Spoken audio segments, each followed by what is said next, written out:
we're here at the China Railway Museum here in Beijing. Chinese railway development has had humongous amounts of growth and just development in the past 10 years, past few years. It has basically leads the whole world with its trains, with its railway, and with its mileage. So here it's really interesting to come here and show and see the development of Chinese railway history and some interesting cars and trains here at the museum.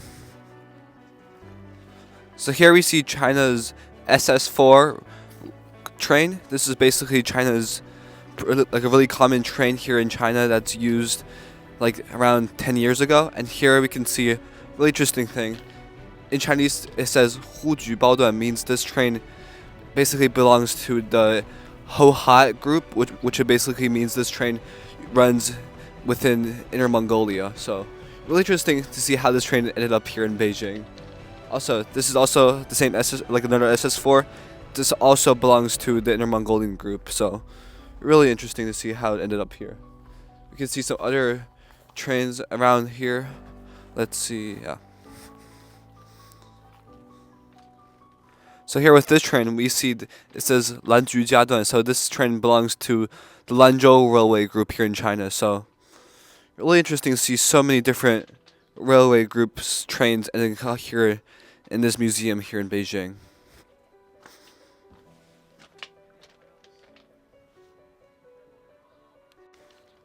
So here, this is another Chinese-built train, the SS1. So this train is painted green. It's like a really common Chinese train paint. So from here we can see Taiju Taiduan. So this is from Taiyuan Railway Group here, also in China.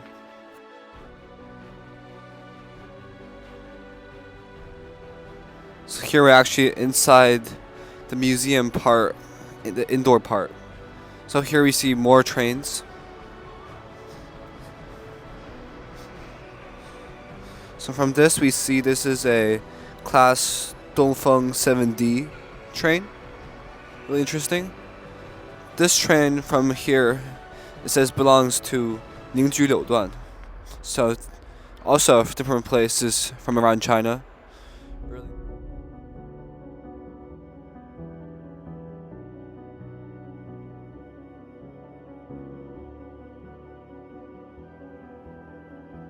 The indoor part is actually really large. There's so many more different varieties of trains. So we see different colors. Let's see what train this is over here. This is Dongfeng Class 8. From here we actually see one of China's earlier high-speed trains in here.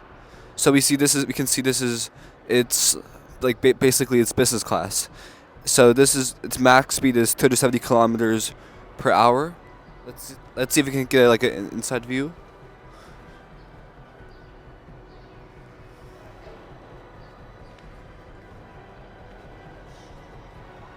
So from here you can see this high-speed train goes all the way over there.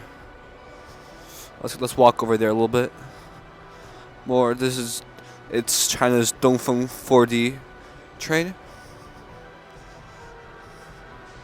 So we can see they basically had this entire high-speed train come all the way over here. So we can see it now, like this train's max speed is 270 kilometers per hour.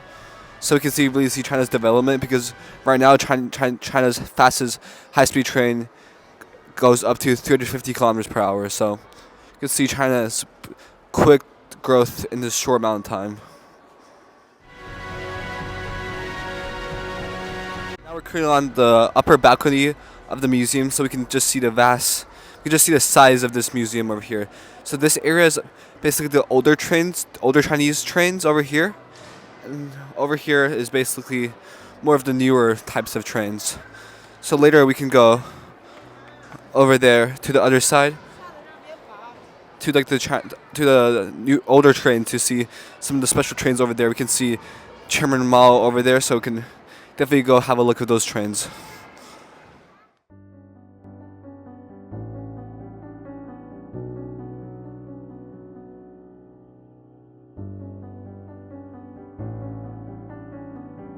So over here we actually see an interesting train. It's the steam locomotive 759. So this actually is a British built train. Actually started in 1948, served in Myanmar, and 2004 and 2006, excuse me, it was then given to China by Myanmar. So it's one of its interesting collections that the museum has, a British built train. So not only Chinese trains, also British trains here as well. So over here we actually see like a interesting Chinese boat train. This is called Guoqinghao, which basically means national celebration. So this train was built in 1950, 1 year anniversary of the establishment of the People's Republic of China. So this is basically one of the older trains, older Chinese trains here. Really interesting, really large train, and also it's just so cool to see these old trains. How like how cool the engineering is, because inside it's super detailed as well. So from this we can see, let's see what we can see. This was actually also refurbished in 1987. So this was also basically still in use till like the probably past 20 years. Then it stopped service. It's really cool train, old train here. So this is from Shenyang. So this is from the northeast of China, northeast part of China.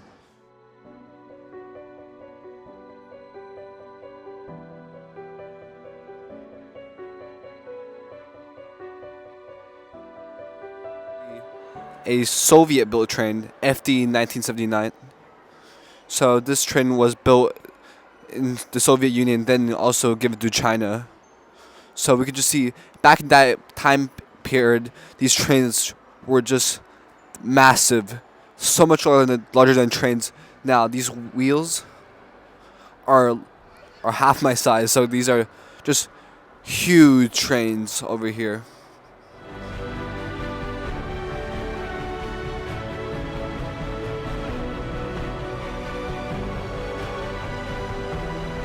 From here, these are actually the plates that was actually used in some of these trains back in China during the 50s, 60s, and just to see how pretty they actually use pretty nice quality plates and also spoons.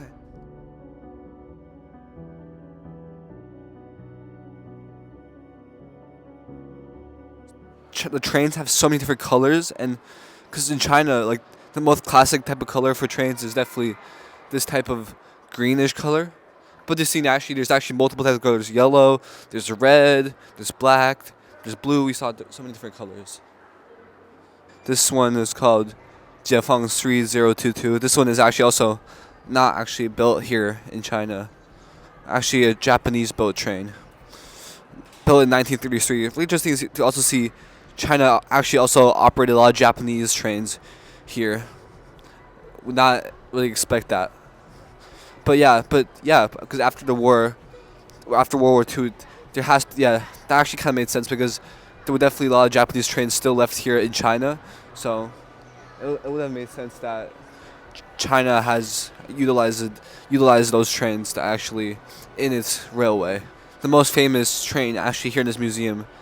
This train is named after Chairman Mao here in China. In Chinese, it's called Mao Zedong. So this train was actually built in 1941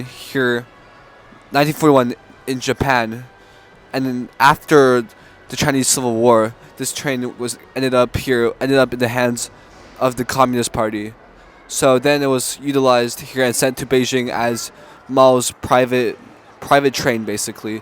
So yeah, from here we can see there's this big portrait of Chairman Mao on the front of the train here. There's also a train named after a famous Chinese person. This is Zhu Dehao, named after famous Chinese general Zhu De.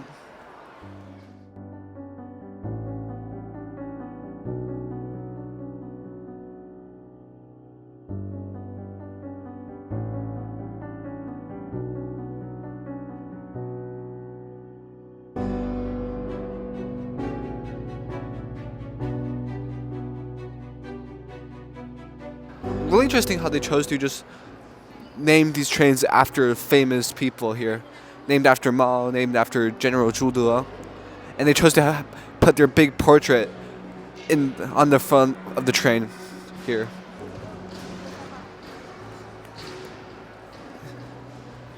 Yeah, but we can definitely see there's a difference between Chairman Mao and also Zhu De, because we can see Chairman Mao's portrait is definitely much larger than Zhu De's portrait.